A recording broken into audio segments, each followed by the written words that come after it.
દહેગામમાં અંતિમ યાત્રા દરમિયાન ભાવુક દ્રશ્યો સામે આવ્યા। દહેગામમાં એક સાથે 8 યુવકોના મોતથી આક્રંદ મચેલો છે।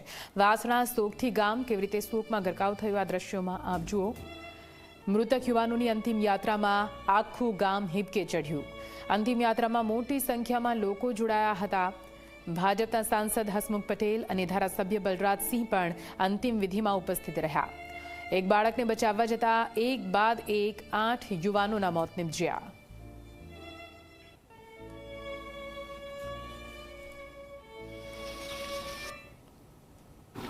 વાસણા સોગઠી ગામના આ દ્રશ્યો છે। એ દ્રશ્યોમાં જે પ્રકારે 8 લોકોના ડૂબી જવાથી મૃત્યુ થયા હતા અને તબક્કાવાર અત્યારે અંતિમ ક્રિયા માટે સ્મશાનમાં લાવવામાં આવી રહ્યા છે। સ્મશાનની જે વ્યવસ્થા છે એ જગ્યા પણ ખૂટી પડે અને જે પ્રકારે જમીન ઉપર લાકડા મૂકીને અંતિમ સંસ્કાર કરવા પડે એ પ્રકારની સ્થિતિ છે। અહીંયા કોઈના મોંથી કોઈ શબ્દ ન નીકળે એ પ્રકારની છે। સમગ્ર ગામ મગ્ન થયું છે। માત્ર ગામમાં જ નહીં પણ જેને પોતાના દીકરા ભાઈઓ ગુમાવ્યા છે એની વેદનાના અવાજો પણ અહીં સંભળાઈ રહ્યા છે। એ પ્રકારના દ્રશ્યો ગામમાં સીધી રીતે સર્જાયા છે। અત્યારે જે અંતિમ સંસ્કાર માટે અહીંયા આવ્યા છે અને અંતિમ સંસ્કાર કરવામાં આવશે। પણ જે પ્રકારની દુઃખદ ઘટના આ ગામમાં બની છે એ ગામમાં ક્યાંક ને ક્યાંક કહી શકાય કે આજે ચૂલો પણ નહીં સળગે પણ અગ્નિદાહથી અગ્નિ પ્રગટ થશે એ પ્રકારની વાત પણ સામે આવી રહ્યા છે। આ અત્યારે સ્મશાનમાં છીએ। સ્મશાનમાં આપ જોઈ શકો છો કે તબક્કાવાર રીતે જે મૃતદેહો આવતા જાય છે એમ ગોઠવીને અંતિમ ક્રિયાની તૈયારીઓ કરવામાં આવી રહી છે। આ સમગ્ર ગામમાં જે પ્રકારની સ્થિતિ છે એ સ્થિતિ અંતર્ગત જોવા જઈએ તો અહીંયા જે અંતિમ સંસ્કાર માટેની જે વ્યવસ્થા કરી છે એ વ્યવસ્થાના ભાગરૂપે પણ અહીંયા જે પ્રકારે તબક્કાવાર રીતે લાઇનસર રીતે વ્યવસ્થા કરવામાં આવી છે। તમામ 8 મૃતદેહો એક જ ફળિયામાં રહેતા યુવાનો હતા। 35 વર્ષથી લઈને 16 વર્ષથી 35 વર્ષના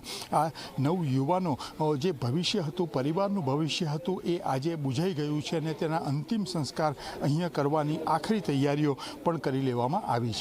એટલે ક્યાંક ને ક્યાંક આ પ્રકારની ઘટના છે એ ન બને એ માટે પ્રશાસને પણ ક્યાંક ને ક્યાંક જે પગલાં લેવા પડે એ પગલાં લેવા પડશે। માત્ર જાહેરનામું પ્રગટ કરીને સંતોષ પ્રશાસન ન માને નહીં તો આવા અનેક પરિવારોના જે દીવો છે એ ઓલવાઈ જશે।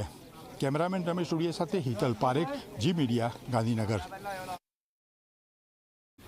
વાસણા સોગઠી ગામના 8 દૂધમલ યુવાનોના આકસ્મિક નિધનથી સમગ્ર દહેગામ તાલુકામાં દુઃખની લાગણી પ્રસરી ગઈ છે।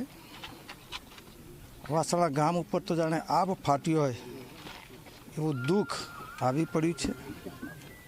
હું પરમ કૃપાળુ પરમાત્માને પ્રાર્થના કરું કે 8 યુવાનોના આત્માને ચીર શાંતિ અર્પે અને પરિવારજનો ઉપર જે દુઃખ આવી પડ્યું છે એને સહન કરવાની શક્તિ આપે।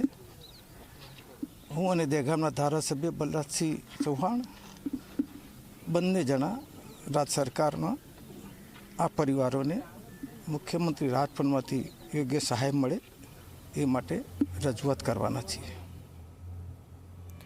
વાસણાના સોગઠી ગામમાં 2 સગા ભાઈઓના કરુણ મોત નિપજ્યા છે। દલપતસિંહ ચૌહાણના બંને પુત્રોના કરુણ મોત થયા। ધર્મેન્દ્રસિંહ અને પૃથ્વીસિંહ ગયા હતા ગણેશ વિસર્જનમાં। જુવાન જોત દીકરાના મોતથી પરિવારમાં આક્રંદ ફેલાયેલો છે।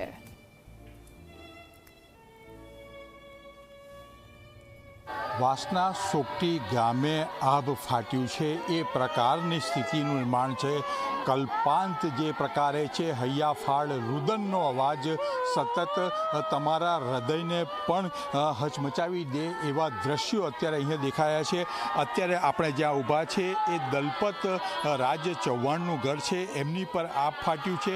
તેમના 2 દીકરાઓ, 2 સગા ભાઈઓ, જે એમના 2 દીકરા હતા, 2 સગા ભાઈઓ હતા, એમના કરુણ મૃત્યુ નિપજ્યા છે અને સ્વાભાવિક છે કે એમનો મૃતદેહ જે છે એ પાર્થિવ શરીર જે છે અહીંયા રાખવામાં આવ્યું છે. અંતિમ જે વિધિ છે એના માટે આગળ વધી રહ્યું છે. આ પ્રકારના દ્રશ્યો કોઈ પણ મા બાપને કે કોઈ પણ પરિવારને ન બતાવે કુદરત પણ આ દલપત પરિવારને બતાવ્યા છે. અહીંયા સ્પષ્ટ રીતે જોઈ શકાય છે કે જે કલ્પાંક છે કે જે હૈયાફાટ રુદન છે એ તમારું હૃદયને હચમચાવી નાખે છે. સમગ્ર ગામ અત્યારે એમની પડખે છે, એમના સગાવાલા પણ એમની પડખે છે. પણ સીધી રીતે જોવા જઈએ તો હવે પછી એમના જીવનમાં એમના બે પુત્રો જે છે એ નથી. ક્યાંક ને ક્યાંક ધર્મેશસિંહ અને પૃથ્વીસિંહ આ બંને પુત્રો એમના હતા અને બે પુત્રો ગઈકાલની ઘટના પછી એમના જીવનમાં એક ખાલીપો છવાઈ ગયો છે. જે ઘટના છે તમે શું કહેશો આખી ઘટના? હું શું કહું બધું છોકરા કે પપ્પા નથી છે અહીંયા 5 મિનિટ બસ આટલી જ વાત, પછી કશું ખબર નહીં. એવું થયું મારા બે કુવડો જતા રહ્યા, કોલેજો જવાની બંધ થાય, એકના શેતમ જવાનું બંધ થઈ. ઓ બાપા શું કરવું?